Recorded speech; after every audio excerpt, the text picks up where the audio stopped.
أبايا عملي تنفتي سهيداي ربا تنفتي إنك السيمودا تنفتي ما بينا ينبلي تنفتي أبايا عملي تنفتي أنا يسحولي ونصلا بزي ونصلا إلنا تخيبنا عندنا لعلة تشفنا بتميتن بتعمل نموت أي نموتن هيدا أنقر وزي ونأكل سنتنا يخون قدام خلتي هذا ندحن قدام خلتي عد ندحن حلف كيمي أكل حلف دنقورنا يأكل حزي أتقرأين هذي إرتران موت إذا اللي حدا قال على أرجل السمعنتي يوم لعله ختم تفص أبي حزمت اللي حدا خلي قلتي هذا زي محر نزل على مننة كبرن هلونا نسينه على ملء تواتاتنا أوزيا تجار نيرم أوزيا إرتران نيرم زبل مننة بوتان زيولم عدبو زيولم رست زيولم قلت تقرني أتناقرت بحاله أو يخون افتح حدا بدع دول هلو تقرأي مثلا أنا تيسع أنا خلتان عم تمرت صارنا وجن يرأي كوني نكون نتاني يرأي صارنا يرأي صارنا حليفة هذا ما زبحال وصي عد أي حقاري من يرأي وشيتال صارنا أنا أفريسة أنا أفريسة أفريسة هايلا فلت أنا قرينا ورنا نتانية أفريسة بفنج جيرة مهندسنا يعني بيت فرد أنا أفريسة نلعب معدل نير كله قاتلنا فقط ما حتى نقري قرفنا الله بحساب كركولة خير الزروازي وزي أفتش عذنا ورهس عن إرتراوي جذا قطر مول نظرنا زنور وفاتاتنا وتراتنا نفرتنا تقدرنا تنا يتفبر تاتنا تينا شالك عقل خنار إن كلنا يوم إحنا نفلت نقري ولا نتعاقنا عدك 10 تجزعنا ولا كقطر مثلا هنا فلت نقرينا ولا حد إرتراوي فلتم وقت مستن إحنا زقورنا زي ما تعطنا نقري لأن سيبصروا لا بالانس نو أنا خولا زدليخو أو حلف الناقة زنك حلف قال كلية الناقة نسيت تحتن نسون أكل ميتنا نقول إرتراوي أنت يتحس القصات وزي زقور وأنت اللي من هذه إرتراوي كونن كمية تقول ما يطل ما يطل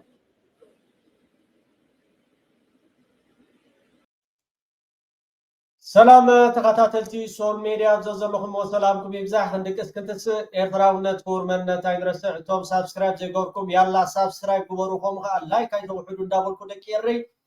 للومي ازي اقداس وانا وزعبا مدب حزنا متينا لنا نا كل نغبا صحتا شاروار بلو حبريتا كلاتكم تغارو قدوسات بتግራይ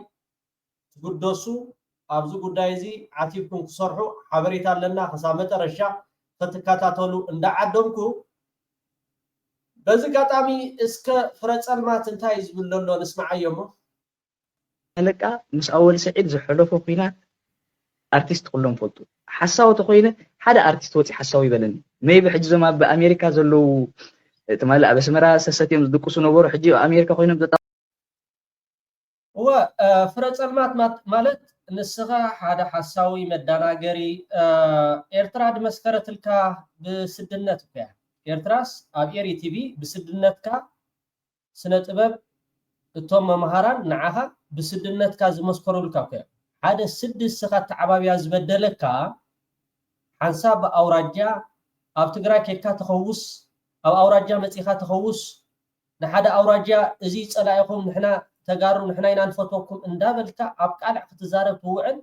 ሕጂ ንስኻ መጺኻ እንቶም ኣብ ደገ ዝድቁስሎ ከማኻዶ ውዳቅ ነይሪ ኣብ ኣስመራ ከይተዛረበና ባ ሕጂ ኣይ እቲ ዓብ ዓርጌን ከዓ ዓይነታ ንስኻ ትገድድ ንከምዚ ዓይነት ዘረባ ምጪኻ እሞ ከዓ ናይ ውዳቃት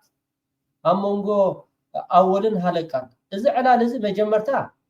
ኣብ መንጎ ሳዋ ሽኮርን ኣብ መንጎ ሃለቃን ባዕሉ ሳዋ ሽኮር ዘዕለሎ ሕክያ እሱ ከዓ ጨርቃን ሰሓ ኩሉ ግዜ መቸም ንስኻትኩም ናይ ጽበት ሓንጎል ስለ ዘለኩም ኣነ ግርም ይዝብለኒ እቲ ዝረስሐ ኣብ ኣስመራ ንሕርዳ ሃልዩ ኮይኑ ዝፍረጸልማት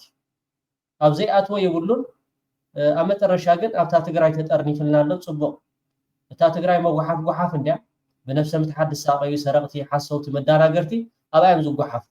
ابا تطرنيفلنا له سمعوا تقع زلو امريكا زلو تمالا بسمرا سساتيم زدقسو نبرو حجي امريكا خوينم تقع زلو كوبلو خفتن خول خونيو انا نتبي الزرب زنبري اخ الزرب بسمعت أيكونكم كا بيرسونال نسب أتاك هيجبرني زقوب أتخوين إنك جبر على سلازي أولا هلك أن زنبرو ممكنات أو زنبر أرتيست كله فلطي بمن تأخر ولا حنت هلك أول حنت أبى سيقولنا هلك في جزيتي مالتي أنا إذا حجز له بوليتيكا ومرجعي قال أنا جريو أقل نايت سرعتي هلك نعي مس أول زفلالي يقولون جن أفتح جزيت خمسة جن هلك أنا حرك قريب كي خمسة دحان تعمل وانا سبي خمسة نيشي كأنك على رمينا أول هلك أنكال ولا حد زرق بيقولون ود من دفر أصل زقونة أيفوتوني أنت يقولون يرو هو تريو اللي هو عليه تاوي ود من دفر أصل زقونة هلك قدام أي نجار دعسر تشدشت هلو يهم بعد شيطان زبهان حجي أمنر ويالله ود من دفر مالتي تامن دفر تسوق يرناين الفلتا هلك تتصوت هاي أركان بزخونة نجارات كا أزيو حوس كم بحر زلوسن أول سعيد كأهم عينة بحر زلوي إذن السخات بلو زلخا بخموس لزعبخا بخموس لستخصكوسكا أبقال عوضيخا قدم حجي إذن يوم أوراجيام تقارو جنزب زي حقوزكم نحنا حقيزناكم إنا مو نحنا إنا نفتوكم نحنا إنا نحبوكم إلك أبقال عوضيخا تزارب كها غن حجي جي ود من دفرا ስለዝኾነ ይድጾልኦ ወድ من دفرا ቀዳማይ ነገር ከምኡ ዝበሃል ማይንድ ሴት የለና መስመራ ስለምንታይ ካብ ገዛካ ከምኡ ተኾስኪስካ ስለዝዓበኻ ብስድነት ስለዝዓበኻ ኣብ ኤሪ ቲቪ ስድነትካስ ባቃ ትስድ አካይዳካ ከምኡ ንትጠባይካስ ሓደ ቡዕሉግ ምዃንካ ማለት እዩ ዘይ ለምፂኻ ንኣወል ከምዚዶ ገለዶ ስመራዶ ኣታይ ተሓሱ أول هلك أنكال ولا حد زرق بيقولون ود من دفر أصل زقونة أيفوتوني أنت يقولون يرو فرائخ مقابر كخيتر حق كد من دفرها تمن دفر حجي أب نيو أب بنغلاديش ويا باكستان زلا إز مسلو زي فلسفة أفتوش تير ترى زلا إذا عينت كنيتني أمر زلوا سبي أول شيء أنا كم زبنير أنا مخنياتو بتعبا بياون مقابر كهاجر مر نسب هيوت نزل سب كم ويعبينا عوال نيرنا كم زي نورمال سويلو أتأخن تا ودا شكا زغون كاسبس اسراس عوالا نيركا عوالا كو خمز عينت تزارود الله هيزاربني عوالا كو مالت دستركا خمون كل زفلت مالت نسخا دامو باكو اتي مستوي كاتي مسرا التمثلال وي كاتي حاسود يتعولنا عوالا ينا نيرنا نستي نيرنا قبلاتا انتي تعولنا ترغمنا عولنا تفضل اجي ازي كونيلكا ابلعل اول صويعكا زي عبا عرجل كابخا زي حايش مالتي كم زي غيركا ختزارب ام محبراو ميديا كل اسمرا سفلتكا كوي بمنتاي سفلتكا نحطايلها بودا مالتي من دفران اسمران كتبا استخاد امو حسرن فرسن تبا اسكويها نتغارو تحقوس دي اتخاي نجر يله نتغارو تحقوس دي اتخاي نجر يله فمترشا ابوم اتيخا أوم تترنيفكا وحاف صبو غيرم ترنيفهم لنا مالك أول كوم يكونن هلك أخاهم يكونن سوا شكر المحجي أنا هلك أن عتكليزان سوا خم هلك أخا من دفرة حجزك تخاتعينا خمزيلنا قالن السحر يرنا كان مسحة أي صوت أمزهم زي ما قلت السبع نسخاجن أمونغو من دفرة نمونغو سمران نختبأس كمون زير لنجر إزي خابتنات كموقول كمون بخمس عينات بسدنا زعبها سب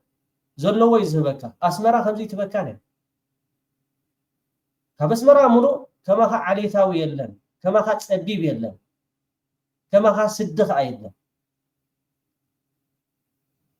جمالك حسكا خفر سخا كم يوم عين السبات ندام صخاب زميريا وحاف يتقرز هزب تخيلك لزب زبالة نهزب خمهر زخيل شركان هالونو تجارة تخليها قلنا ميديا متيخاص أول سعيد مو لذيذي هلك تقولون لذيذي لتنات كما يندسات قن كومي زغنة نغم بعد زياتهم صبو غيرهم طريفهم لا لو تم تغارو نابا اطرح حتى بوتها نغيد نابنا برهانه يتطبخا تتريف كطرحي سوزي خنصبو يلنا بزح صلمه زمص تخوينو بزح اجندا اول سعيد بزح اجندا تخون تخوينكا انا برهان بزح اجندا خون تخوينه سو زخونه صبو ነገር لኦም زوقعم زهرمم زفرسم بزح تشالنج غير كالخا مالتي እሱ ተጻዊርና عدنت حزب ኤርትራን ህዝብ ትግራይን ናብ ንውር ነምጻዩ ዝብል መልእክት ይዘለኒ ሐሳበዩ ንዚ ቅቡል اوكي لومي ساعه 11 اب عيدر كفل كتما بوليس طابيا برهانه 15 قصال خا سرعت بشاشا مالتيو نتي اب تግራይ ዘሎ መንግስቲ ናይ ታደሰ ወረደ አረክበና ንብርሃነ እንዳበለ ዳርጋ ለይትን መዓልትን ድቃሲ ከልኢዎ ሎሚ خا ነቲ ናይ ፖሊስ ናይ ከተማ መቀለ ኣብዚ ክነግረኩም ንጸንሐ ከም ዝተኣስረ በዝጋጣሚ ተጋሩ ነዚ ነገራት እዚ ጠጠው ተዘይልኩም ጽባሕ ንጎ ኣብ ርእስኩም ዝወርደኩም ነንሕድኩም ንኸናቆተኩም ነንሕድኩም ንኸባልዓኩም ገሌኹም ብርሃነ ክእሰር ክኽእል ኣለዎ ናብ አዲስ አበባ ክኸይድ ኣለዎ ይሕሊፉን አብይ አሕመድ ክህቦ ኣለዎ ብርሃነ ክቅተል ኣለዎ ብርሃነ ትሕቲ መሬት ክሰፍር ኣለዎ ብርሃነ ክቅጥቀጥ ኣለዎ ዘይበልኩም መቸም የለን ማለት እቲ ኣሎ ዝብሃል ማለት برهانه حاتيات ዝባሃል ይጉን ምስ ኣወል ጽዒ ስለስተራኸበ بعبيكم ستي تماني فاششتي ጨፍጫፍት ብሎ ዝነበርኩም ወድ በሻሻ ሻሂን ባንን እንዳሰተኹም ኮ ኣብ ማሕበራዊ ሚድያ ባቃ ንሕና ብጽግና ኢና ክትብሉ ኮ ጀሚርኩም ተጋሩ ከም በዓል ሻሂን ባንን ከም በዓል ጉዕን ፓስታን ከም በዓል መዘከር ኣባድ ዞሞ ማለት እንታይ ትብል ነርካ ስርዓት ፋሽሽት ትብል ነርካ ሕጂ እንታይ ትብል ኣለኻ አብይ አሕመድ ወይ ሞት ትብል ኣለኻ ማለት እንታይ ስለዚ ገበረ ሕጂ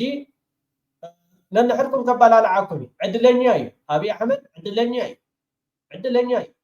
ዳርጋ ብዙሓት ተጋሩ ቶም ናይ ጌታቸው ረዳ ደቅራያይና ባህልት ማለት እዩ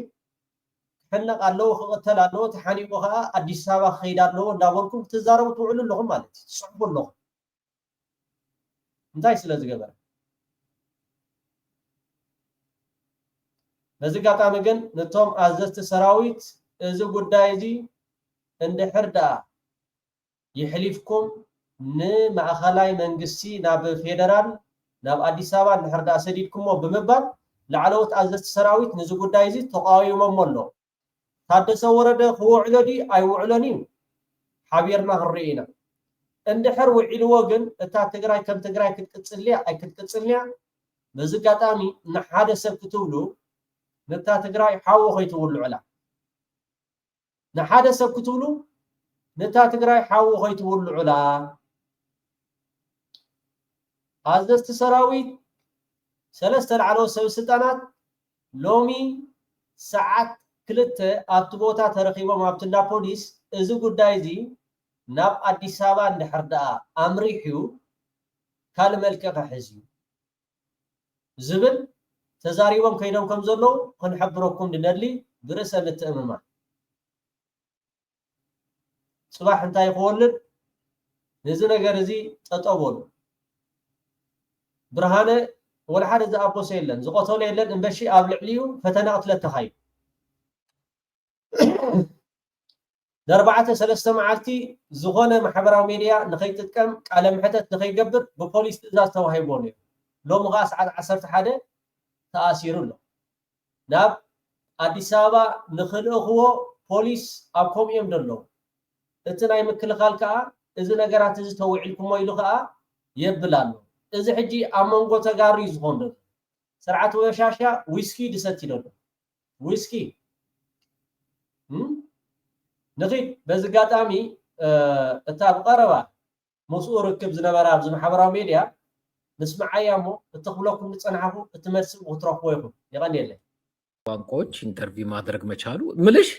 እንግዲህ እነሱ ራቅ እንኳን ያሉት ደፋሮች ናቸው በሚዲያ በትግርኛ ካረጉን እና አንቺ ሞተናላ ቱ ብለን እቺን ይወዳል የሰውየው ልጅ ብለን አንድ ቀን በትግርኛ ማረጋችን አይቀርም ህዝቅኤል በትግርኛ ቢናገር ያምርበታል ምክንያቱም ከተጨቆነ ከተጎዳ ህዝብ ጋር አብሮ የቆመ ነው ከልቡ እነዛ ግን ነፍሰ ገዳዮች ናቸው እና ቋንቋው ሊጠቀሙበት አይገባቸው አብሶሉትሊ እንግዲህ ዛሬ ማራማየት የምንነጋገርበት ጉዳይ ላይ ስመጣ በመጀመሪያ እኔም ሌላ ሰው አንድ ወዳጄ ስልክ ደውሎ ስለ አክቲቪስት ብርሃነ መታሰር ነገረኝና እንዲያውም ሌላም ነገሮች ከዛም ማለፍ ሲል አይ ምናልባት አሳልፈውም ደግሞ ምናልባት ለአብይ አህመድም ወደ አዲስ አበባም ሊልኩት ይችላሉ የሚል ጉዳይ ሲያነሳ ከተነጋገርን በኋላ ነው ወደ አንቺ ስልክ እዋ እንታይ ዝብል ዘሎ ንአብይ አሕመድ ይሕሊፎም ክህብዎ ከምኡውን ይዘራረቡ ከም ዘለው እቶም ፖሊስ ከምኡካት ናይ ፌደራል ሓይሊ አብይ ኣሕመድ እውን ቀፃሊ ኣረኩሙኒ ክብል ከም ዝፀንሐ ክንሕብር ፀኒሕና ኣለና ማለት እዩ። እቲ ጉዳይ ከምዚ ክንብሎ ፀንሐና ከምኡ እዩ ዝኸይድ ዘሎ። ሕጂ ከዓ እዚ ዝሓታ ዘሎ ነዛ ኣብ ቅድሚኹም ዘላ ማርያማዊት ትበሃል ከምዚ በሃል ኣሎሞ እንታይ ምስኡ ስለትራሃብስ እንታይ እቲ ናትኪ ሕቶ ኢሉ ዝሓታ ዘሎ ደወልኩት። በቅድሚያ ከአንቺ ጋር በቅርቡ ከኤርትራው አክቲቪስት ጋር ከተነጋገሩ በኋላ ሚዲያሽ ላይ አምጥተሽ ጠይቀሽው ነበር እና በነበረሽ ቃለ መጠይቅ ከሱ የተረዳሽው ነገር ምንድን ነው? ያገኘሽው አዲስ ነገር የተረዳሽው ነገርስ ምን ነበረ? አንቺ ጋር ኢንተርቪው ባደረገበት ወቅት የመጀመሪያ ኢንተርቪው የሰጠው አንቺ ጋር ነው። ከዛ በኋላ ላየሁት። ከኢንተርቪውን በኋላ ትላንትና አግኝቼዋለሁ። ትላንትናም ተደዋውለናል እና አክቹዋሊ በኋላ ፕሮግራሜ ላይ እዚህ ስልኬ ላይ ስለሚኖር ዳውንሎድ አድርጌዋለሁ። ቮይስ ሜል ላክልኝ ነበርና ትማሊ ተራኺብና ነርና ተዳዋዊልና ነርና ከምኡውን ድሒሩውን ቮይስ ሜል እውን ልኢኽለይ ካወራን በኋላ በቮይስ ሜል ልኮልኛል። ግን የተባባልነው ምንድን ነው ከዚህ ከኢንሲደንቱ በኋላ አክቹዋሊ ሊመጣ የነበረው እኔ ጋር ሳረደኝ ነበር። ያው እንዳልኩኝ ለቅሶ ላይ ስለነበርን አልቻልኩም ላመጣው። እንደገና ከዛ በኋላ አይ ቲንክ ይመስለኛል ሳንዴይ ምንድነው ዛሬ ቀኑ አይ ዶንት ኢቭን ኖ ዋት ዴይ ቱዴይ ኢዝ ዌድnesday ራይት ያ ዌድnesday። ከዛ ደግሞ እንደገና አይ ቲንክ ይመስለኛል ሳንዴይ ደግሞ ተቀጣጠርን። እሺ እንዳልኩ ያው የባለቤት አባት ስላረፉ በዛ ምክንያት ሚዲያ በዚህ አጋጣሚ መንግስተ ሰማያት ተዋርሶም እንታይ ትብለላ ንባዕል ቤተይ ኣብ ሞይትያ ትብለላ መንግስተ ሰማያት ተዋርሶም በሰንበት ተቋጢርና ነርና በምክንያት ሞት ማለት የተራኸባ ይካልና ላይም ለመምጣት እሱን ኢንተርቪው ለማድረግ አልቻልኩም። ትላንትና ተደዋወልን ማለት ነው ከመታሰሩ በፊት። እሺ ኦኬ ትማለኝ ተደዋውልና ነርና ቅድመ ምእሳሩ እንደዚህ ጠፋሽብኝ ሁለቴ ምናምን ሲለኝ አይ እንደዚህ አይነት ችግር ስለገጠመኝ ነው እንጂ ካንስል ላደረገ ሐስቤ አይደለም። የኖርማሊ አይዶን ካንስል ግን እንደዚህ የቤተሰብ ጉዳይ ስለገጠመን ነው አልቻልኩም እና እንዴት ነው ምናምን ስለው አክቹሊ ካንቺ ጋር ቀደም ብዬ ኢንተርቪው አድርጌ ቢሆን ጥሩ ነበረ። አሁን ግን ፖሊስ የትም ቦታ ኢንተርቪው እንዳታደርግ ማጣሪያ ያደረገን ስለሆነ ኢንተርቪው እንዳታደርግ ብሎኛል። ዋ አቀድም አቢለ ቃለ መሕተት ገይረ ነረ መሳቀደት ትኾን ጽቡቅ ነይሩ። ሕጂ ግን ፖሊስ ምዝኾነ ኣብ ማሕበራዊ ሚድያታት ቃለ መሕተት ንኸይትገብር ኢሎም መጠንቀቅታ ከም ዝሃብዎ ሓበሬታ ከም ዝሃብዎ ነጊርዋ ንዓ ማለት እዩ። ማን ነው ይሄን ትእዛዝ ሰጪው? የመቀሌ ፖሊስ መን ከምኡ ትእዛዝ ሂብዎ ንብርሃነ ቃለ መሕተት ከይትገብር ወይ ከዓ ማስ ሜድያ ከይትቀርብ ብምባል ትእዛዝ ዝሃቦስ መን እዩ ኢሉ ዝሓት ምስሓተታ ፖሊስ መቐለ እና የትም ቦታ ከኔ ጋር እንግዲህ ስንቀጣጠር ኢንተርቪው እንዳታደርግ አላሉትም ነበረ። እንዳልኩ ቅዳሜ ነበር የተነጋገርነው። ቦምብ ፈነዳበት የተባለው ቅዳሜ ነው እንደማስታውሰው ከሆነ እና ልክ ቦምብ ተፈነዳበት ተብሎ ዜና ወጥቶ within 2 hours ምናምን ነው ከኔ ጋር እንትን ያለው እና እንዳታስቢ ደህና ነኝ ምናምን ብሎ አወራኝ ማለት ነው። እና አይ እንግዳውስ ሶሻል ሚዲያው ጠቅላላ እንደዚህ እያወራ ነው ምናምን አለኝ። እኔ ግን ሶሻል ሚዲያ ላይ አልነበርኩም። እንግዳውስ ህዝብ እንዳይጨነቅ ሜቢ ከአንድ ሰዓት በኋላ ኢንተርቪው ላድርግ አልኩት። ግን እንዳልኩ ለቅሶ ላይ ነን እና አይኩድናት ጀስት በቃ ዝም ብዬ ኢምፐልሲቭ ነው እንደዛ ያልኩት። ከዛ ሲደውልልኝ አልነገርኩትም። ለቅሶ አለ እንደዚህ አላልኩትም። በቃ ነገ አልኩት። ግን ነገም አልቻልኩም። ስለዚህ ሲደውልልኝ ከአንቺ ጋር በቀደም ስንነጋገር ፖሊስ እንዲያላለኝም ነበር። አሁን ግን ፖሊስ እስክናጠራ ድረስ ከማንም ጋር ኢንተርቪው እንዳታደርግ ብሎኛል። ግን ብዙ ሰው ስለተጨነቀ ወይ በስልክ ደውይልኝና ለትንሽ ደቂቃ ገባለሁ ሲለኝ አይ በስልክ ደውልልህና ከምትገባ ያወኩ ነው የሚመስለው የሚገርም ነው በቮይስ ሜል ላክልኝ ለሰዎቹ ማለት ተከታዮች ለተጨነቁ ለትግራይ ህዝብም ሆነ የኛን ትግል ለሚደግፈው በቮይስ ሜል ላክልኝ ብዬ በቮይስ ሜል ላክልኝ ማለት ነው እና ስልክ ዳውንሎድ አድርጌዋለሁ በኋላ አሰማዋለሁ እና እዛ ላይ ምንድነው የሚለው ፖሊስ ኢንተርቪው አታርግ ስላለኝ እስኪጣራ ድረስ ጠብቃለሁ አትሊስት 3 ቀን ምናምን ጠብቅ ብለውታል እና ጠብቃለሁ ከዛ በኋላ ግን መጥቼ ኢንተርቪው አደርጋለሁ በጤናዬ በህይወቴ ላይ ግን ምን ጉዳት አልደረሰብኝም የሚል ነበር እንግዲህ እሱ የፖሊስን ትዕዛዝ አክብሮ ኢንተርቪው እንዳያደርግ ድምጹንም እንዳያሰማ ነገሮችንም ኤክስፕሌን እንዳያደርግ የነሱን ትዕዛዝ አክብሮ ገባ ኦቢዲያንት ነበር ፖሊስ ግን ያንን አላደረገለትም ለኔ this is double standard ነው ምክንያቱም በዚህ በኩል ካንቺ ጋር ኢንተርቪው ስታደርጉ ባለፈው ጊዜ ጠይቀሽው ነበረ እኔ አሁን ምልሽ ብዙ ጥያቄዎች አንስተሽለት ነበር ማንን ነው ወክለ ከሄድከው ለምንድን ነው ይሄንን ያረከው ምናምን ይላል እና ከጠየቅሻቸው ጥያቄ እሱ ከሰጠሽ መልስ አንቺ የተረዳሽው ነገር ምንድነው በዛ በነበራችሁ ኢንተርቪው አሜን ራሱን ነው ወክሎ ሄደው ልጁ ኦኬ ብዙሕ ቃለ መሕተት ጌርኩሉ ነርካ ሓቲት ከነርኪ ንመን ወኪል ይኸይዱ እዚ እስከ ቁርተይ ንገርኒ ዝብላ ደሎ ብዛዕባቲ ዝነበረ ኩነታት ግን ብትክክል አቀሚጣቶ ደላ ጉዳይቲ ከምዚ ትብሎ ዘላይ አክቲቪስት ነው ባይ ዘ ዌይ ስለ ራሴ ላውራ ከብዙዎች ጋር ስለሚያወራ ከኔ ጋር በመናወራበት ወሬ እኛ የፖለቲከኞች ደጋፊ አይደለም ፖለቲከኞችን አይደለም እንደግፈው እኛ የህዝብ ደጋፊ ነን አደጋ ላይ የወደቀው ህዝብ ነው ስለዚህ ህዝብን በማስታረቅ ህዝብን በማቀራረብ መስራት አለብን እንደውም እኔ ፕሮግራም ላይ አሁን ዛሬ ወደ ኤርትራ ሄዳል ነገር ወደ ጎንደር ነገር ደግሞ ወደ አማራ ክልል ሄድ የሚል ነበር ነው ከኔ ጋር ያወራሉና ብዙ ጊዜ ምን እንነጋገረው ህዝብን ከህዝብ ጋር ማቀራረብ ምክንያቱም የተጣላው ህዝብ ነው የተጎዳው ህዝብ ነው ዋጋ እየከፈለ ያለው ህዝብ ነውና ሲሄድ ዛላምበሳ ራሱን ወክሎ ነው ሄደው ማንንም ወክሎ አይደለም ልጁ እንደምታየው በዚህ በአብይ አህመድ የጄኖሳይድ ጦርነት የአብይ አህመድ የእጆቹ አሻራ ባለበት የትግራይን ህዝብ ባረደበት ጦርነት ዋጋ የከፈለ የታገለ ልጅ ነው በረሃ ገብቶ ትግራይን ዲፌንድ ያደረገ ነው ዋጋ የከፈለ ቲዲኤፍም የነበረ ነው አሁንም ቲዲኤፍ ነው እንደውም ሲያናግረኝ ትላንትና ግዳጅ ሄዶ ነበር ለስራ ሄዶ ሁሉ ነበር ሲመለስ ነው ከስራ የሚያናግረኝ የነበረው እና ስቲል ቲዲኤፍ ነው እንጂ ስቲልም ቲዲኤፍ ነው በዚህ በጄኖሳይድ ጦርነት ደግሞ ገብቶ ዋጋ የከፈለ የታገለ ሰው ገባ ህይወቱን ሰውቶ ጓደኞቹ ባልንጀሮቹ ከፊቱ ማዕት ሲሰዋ ያየ ሬከርድ ሁሉ ያደርግ ነበርና በዚህ በአብይ አህመድ ጄኖሳይድ ጦርነት የታገለ የተዋጋ ልጅ ነው ወደ ኤርትራ አሁን ኤርትራ ወደ ያዘው ዲቴሉን እንገባለን ባይዘው ምን ማለት ነው የሚሉን በዲቴል እናወራበታለን አሁን ደግሞ ከዚህ ማን ይባላል ምናምን ሰዒድ አውል ሰዒድ ዛላምበሳ የትግራይ ክልል ነው የትግራይ ግዛት ነው ራይት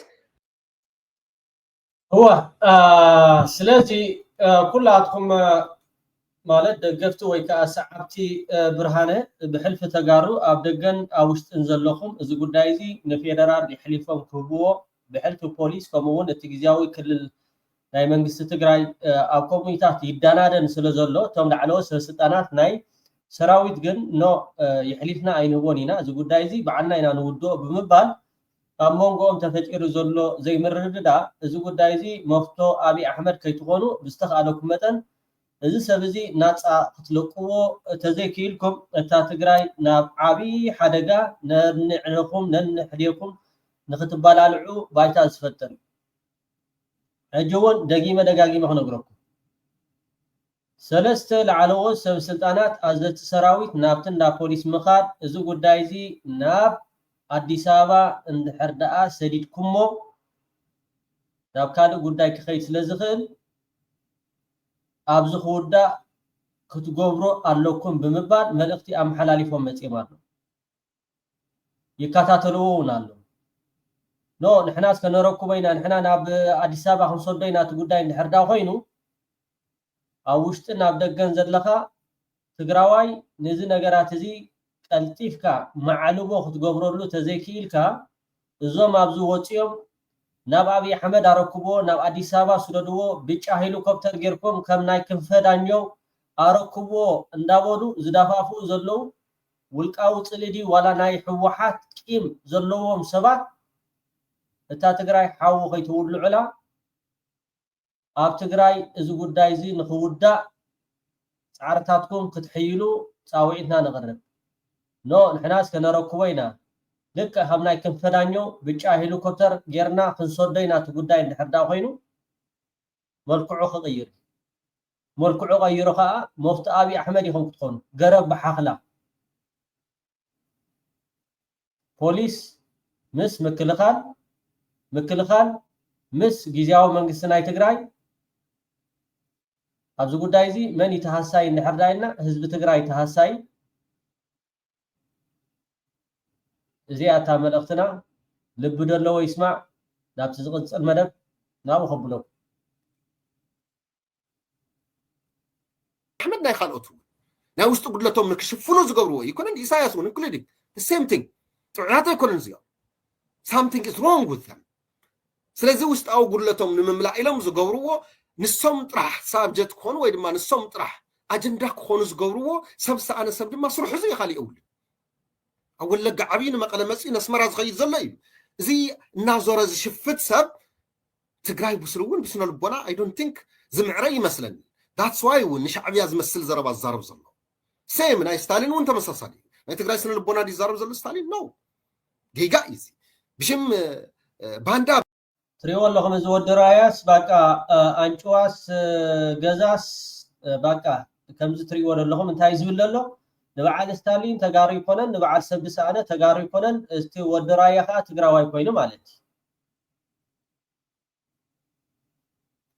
ብሽም ገለ ብዘይ ተጨበጠ ወግዒ እሞ ድማ ሰባት ፊድ ብዝገብሩ ሰባት ክጥቅዑ ምግባር ባዕሉ ወንጀል እዩ ዝብል እምነት እዩ ዘለኒ ተንኪ ናይ ኣነ ግረን ዘለኒ እንታይ ኣሎ ስለካ ነዚ እንታይ ካትብሎ ነዚ ናይ ሓሶት ፅምዶ ክውን ምግባር ሲ ዘይተባህለን ዘይተገብረን የለን ትሪእዎ ኣለኹም ኣድጊ ሸው ከዓ ካብ ገዛ ናብ ገዛ ክናጣጠር ሰጉጓተ መስለኒ ከዓ ሕጂ ካልኣይ ዓሪቆም ኢትዮሞ ነይሮም ለማሚኖም ኢትዮሞ ነይሮም ሕጂ ከዓ ክልተ መዓልቲ ካብ ገዛ ባራ ተባሂሉ ከም ትሪእዎ ዘለኹም ያ ሰጉጓተ ይኣቱ ይወፅእ ዳርጋ ከምዚ ትሪእዎ ዘለኹም ይባቃ ከምዚ ዝሓስር ሰብ የለን እዚ ሕጂ ምስክርነት ዝህብ ዘሎ ኣነ ኣብ ጮሮና ከምዚ ገይረ ኣብ ዓዲ ቀይሕ ዝነበረ እዚ ኣድጊ በታ ዝምክሓላ ከባቢ ኸማን ክብረቱ ቀንጢጡ ክብረት ከባቢኡ ዝሸይጥ ሰብ ሕሱር ስምዕዎ ኣነ እዚ ክድዓት እንደ ዝብሎ ቅድሚ ሕጂ ዘይበልዎ ሕጂ ከምዚ ዓይነት ዘረባታት ተደጋጋሚ ክወፅእ ንሪኦ ነገር ኣሎ ዝሓውና ኣይደነ ትፈልጠና ከይትፈልጠና ኣይፈልጥና ግን ትግራዋይ ኮይኑ ኣብ ዝሓደ ኣይፈልጠን ግን ድማ ተጋሩ ዝበሉ ኩሎም ተጋሩ ይኹም እናትና ኤላስ ምላሽ ዝብልዎ ዓድዋ እየ ኢሉ ሓስዩ ናይ ሻዕብያ ተባልን ኮይኖም ዝሰርሑ ኣለዉ ስለዚ ምናልባት ኣብ ትግራይ ፀኒሖም ክኾኑ ይኽእሉ ግን ወናትና ኤላስ መላሽ ከዓ ትግራዋይ ኣይኮነን ናትና ዓድዋ ትግራይ ኣይኮነትን ዓድዋ ትግራይ ኣይኮነትን ኦኬ ሻዕብያ ኮይኖም ኣብ ትግራይ ዝሰርሑ ክኾኑ ይኽእሉ እዮም ሶ ማይንድ ዳት ክብለካ ኣነ ግርም ዘለኒ እዚ ብስራት ከበደ ዝበሃል ሚድያ ንባዕሉ ሓደ ካብቲ ቀንዲ ናይቲ ፅምዶ ኣካያድን ንብርጌድና ሓመዱ ከፀልሙን ተራእዩ ኩሉ ሓሊፍዎ እዚ ምስ በዓል ዳካሲዕን ንክፀምር እዚ ነቶም ፀጉዑን ወገኑን ዝነበረ ብርጌድና ሓመዱ ኣጆኻ ዝበሎ ሕማቅ ግዜ ንዓቶም እዩ ከናሹ ከፀርፍ ከናኣዝ ተራእዩ ማለት እዩ ብርጌድና ሓመዱ ከም ንህዝቡን ከዳዕ ገለ እዚ ዓይነቱ ብጣዕሚ ዘሕፍር ኣብዚ ከዓ ስምዓዮሙ እንታይ ይብል ኣሎ እዚ ጎደፋይ እንታይ ከ ሽም ሒዞም ዝመፁ ስንዖም ዝምጥን ጎደፋይ ዝበሃል እዩ እስከ ንስማዓዮ ኩኒን ቁኒተ ነይረ ጦረና ነይረ ጦረና ሓሊፈ ሃዞሞ ዝበሃል ወፂ ዓዲ ቀይሕ ቀሪበ ነይረ ሆስፒታል ጦረና ኣነ ፍሪሸ ኣነ ፍሪሸ ኣፍርስ ተባሂለ ዝፈልጦ ነገር የነበረንን ህፃን እየ ኣፍሪሸ ብፈንጂ ገይረ ምህንድስና እየ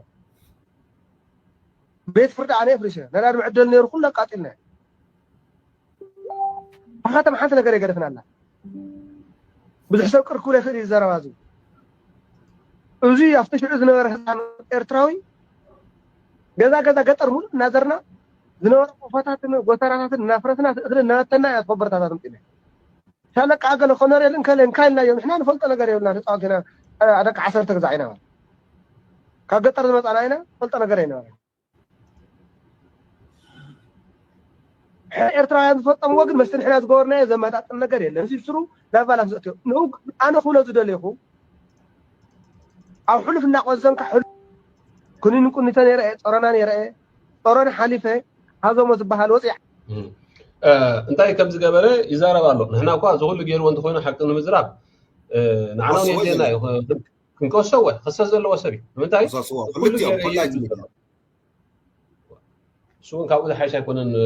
هو منيات بزح زوالو لندي سو خاب زعب جن حمر جن حبشاو زعب باي ذا واي تي تግራይ ديو زبل اي دونت نو تግራይ كابي امس وي فلتنا انا من اي تግራይ هيوت ونز نبره يመስለን سبزي ግን እሱን ሓውን ሓዲኡ ኣብ ውሽጢ ሓዲኡ ደገ ኮይኖም ናይ ፋሽስት ተወከል ብስራትዋ ኣይንፈልጥ ኣብ ገይሩ ይወፅኡ ዳውት ከበደ ኢና ንፈልጥ ዳውት ከበደ እውን ቅንጅት ከም ዝነበረ ኢና ንፈልጥ ቀደም ኦፍ ኮርስ ኣብቲ መኸተን ኣብ ሓደ መፅኡ ኩሉ ሰብ ተኣሲሩ በቃ ሐቅ ስለስተዛረቡን እዚ ጋዜጠኛ በቃ ቅንጅት ነይሩ ከበደ ስለዝኾነ ባና በመሐራይ ሰዲ ደግሞ እዚ ጎደፋይ ኢሉ ድዛረብ ደሎ ከዓ ቃጥይደዶ አላ አኺሰ እንዳበለ ድዛረብ ደሎ ሐቀኛ ምስክር እሱ ከዓ ኤርትራዊው ደሎ ማለት አይ አድግዳል ለለው ከበደ ሐውዲ ይሆን ዘሎ ሐውይዚ زي كاب يمسي يفلتن خالي اتنشن سيكر يلكالخو توم بايبولاريتي زلوم ወይ ድማ ሳይኮቲክ ሽግር ዘለዎም ሰባት መብዛሕቶም አቴንሽን እዮም 6 ገው ሶ አለኹ ይዝብል ዘሎ አለኹ ክብል ከሎ ድማ ብጣዕሚ ረሳሕ ዝኾነ ዘረባ ብምዝራብ ይዝጅምር خالي ተሪፍዎን እዚውን ኣብ ሓደ ከባቢ አሜሪካ ኮይኑ ከም ድሌቱ ኣፍታ ዲሞክራሲ ዘለዎ ዓዲ ኮይኑ እና ነበረ ኣብ ትግራይ ንምንታይ እዮም ሰባት ከም ድሌቶም ዝዛረቡ ከም ሰባት ከም ድሌቶም ዝነብሩ ክጠፍኡ ኣለዎም ኢሉ ካብ ዝቀስቀሱ ሓደ ያለን ቪድዮ ባይደውናቱ ዝገርመካ زي زغبر زلو توم راديكاليزم زقلع زي قلعه باي ذا واي نا ايثيوبيا مكلاكيا لعل 18 تنبر تحت 18 يقدل سلازي قدم 25 عام 18 وي عسراتات نيري ود 18 نير انتيلون ود 18 دفاع كسبري يخل حسي زارو زلو بلانتديو زيوم تخفيلوم زوص بسرون مقدالو خماس رجالو ديم اسكي متاوقع ناي مكلاكيا مينستر خمس نور انا تقدر لي من واري يلني يكون انت لما كان ثاني بالك كنت غير زبزونا سي انتي نم بالك يترد ان سكيت ملوخت انت كحلب دليل كتحسب اسكي هاي ادغي هو يمسكر الله وزو علو كيز مسكر له لمن انت يمسكر الله تبلا الله اب تقرا كم تغير وقت بتوع الله بش ابي ارتراخ اخو غيرنا سلازي تويلكم نحنا طرح تبديلنا يتولد انبر ارتراوين تبديلهم يم بلا الله ادغي هو ديو زيون شعبيات مولو حدا يو كابتم راديكال زبالو او تግራይ ዘሎ ወይ ድማ ፋሽዝም ንክመጽብ ትግራይ ሰርሕ ዘሎ ሚድያታት ሓደ እዩ ብዙኾነ ክቡራት ተኸታተልቲ ሶል ሚድያ ናይ ብርሃነ መዋጽኦ ፍጠረሉ በዝጋጣሚ